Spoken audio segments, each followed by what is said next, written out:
સુરેન્દ્રનગર જિલ્લાના ખેડૂતોએ રેલી કરી વિરોધ કર્યો છે। ખેડૂતોને પાક નુકસાન વળતર ચૂકવવામાં ન આવતા વિરોધ નોંધાવ્યો છે। જમીન માપણીના પ્રશ્ને અધિકારીઓ ઉડાવ જવાબ આપતા હોવાનો ખુલાસો થયો છે।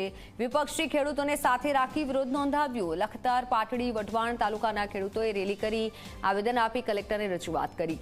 કલેક્ટર કચેરીનો ઘેરાવ કરી વિરોધ કરાયો હતો।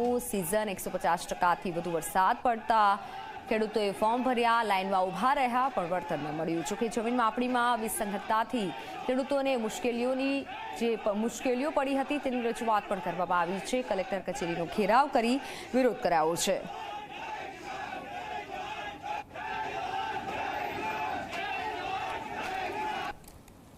અને આવનાર સમયમાં આ પ્રશ્નોને લઈ અને વધુમાં વધુ મોટી લડત આપવા માટે થઈ અને આજે રજૂઆત થશે અને આવનાર સમયમાં લડતના મંડાશે।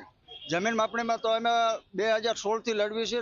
એમાં એટલી બધી જે ભૂલો છે કે એમાં ખેડૂતો અંદરો અંદર ઝઘડા થાય એવી બાબતો છે। અને ફરી વખત જે બધા ખેડૂતોએ એની અરજીઓ પણ કરેલી છે। સરકારશ્રી દ્વારા જાહેરાત કરવામાં આવી હતી કે અતિવૃષ્ટિ વરસાદ થયો જેના કારણે પાકનું નુકસાન થયેલું હતું અને સર્વે પણ કર્યું અને ખેડૂતોના ફોર્મ પણ ભરાણા, પણ ફોર્મના પણ ખેડૂતોએ 200 રૂપિયા આપ્યા, 500 રૂપિયા આપીને ફોર્મ ભર્યા છે।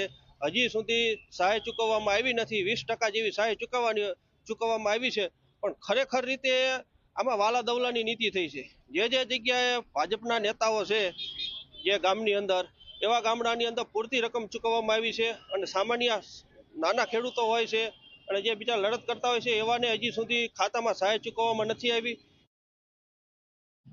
જે તે કંપનીએ ભાજપ સરકારે કોન્ટ્રાક્ટ આપ્યો હતો તેઓ બેઠા સર્વે કરી અને મોટા પાયે ભૂલ કરી છે। કોઈના 5 ગુંઠા ઓછા કર્યા, કોઈના અડધો એકર ઓછો કર્યો, કોઈનો એકર, અને ખેડૂતોને દોડતા કરી દીધા છે અને આજ દિવસ સુધી અરજીઓ કરે છે તો સુધારો થતો નથી અને અધિકારીઓ જમીન માપણી ક્લિયર કરવાના પણ મોટા પાયે પૈસા માગે છે, રૂપિયા, એટલે ખેડૂતોને પૈડા ઉપર ફાટું જેવી પરિસ્થિતિ છે। તો આ જમીન માપણી ખરેખર સદંતર રદ કરવી જોઈએ અને નવેસર શંકુ હાકરથી માપણી કરાવવી જોઈએ।